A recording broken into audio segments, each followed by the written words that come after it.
Guys, magandang umaga, tanghali hapon sa inyo. Naririto ako ngayon sa Viewport kung saan ay ako po ay namasyal kasi wala po akong trabaho.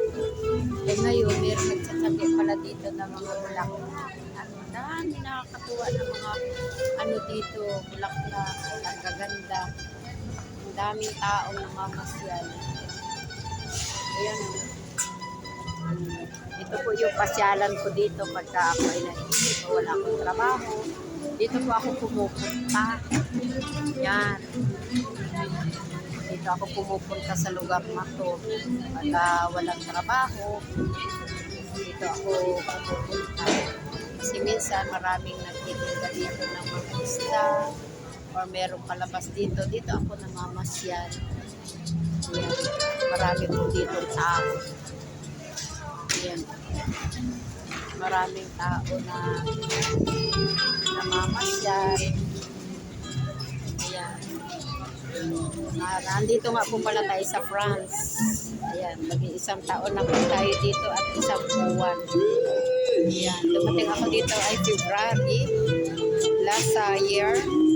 Ngayon March. Kaya isang taon na po dito. Tayo-tayo na tayo makakabayan ng ating mga buwan. Laki po nang nagastos ko po dito sa pagpunta po dito. Pero okay naman po yung sahod dito. Malaki po yung sahod dito. Kasi kahit na tayo ay hirap at pagod, araw-araw po tayo may trabaho. Kaya pag Sabado, wala tayong trabaho. Kaya namamahinga. Pagka yan, mapasyal po ako dito sa Viewport. Ito lang po yung pasyalan ko dito. Mamasyal sa Viewport. Ang daming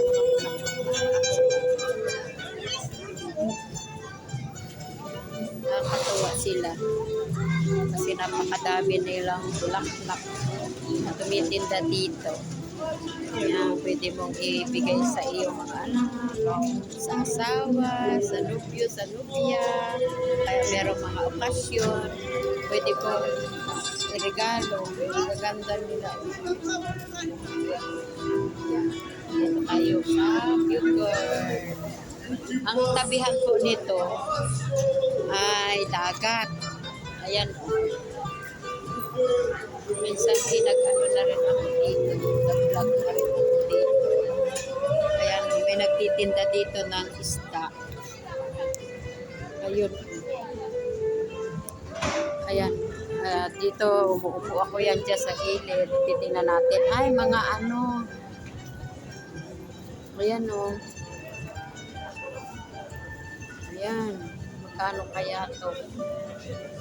Kaya yung parang banak sa atin. Yung isa, ewan ko kung ano yung parang dalagang bukid. May malaking ano dito. Yung parang sardines. Napulok. Napulok yun.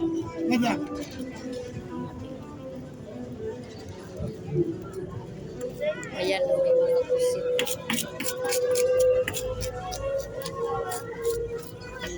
Tinignan lang natin yun. Ayan, dito tayo umuupo. Yung pag-oras na tayo ay nalulungkot sa ating mga pamilya. Ayan. May mga ano dito. Nagtitinda ng isda. Ayun, oh, merong isang ibon dun, oh.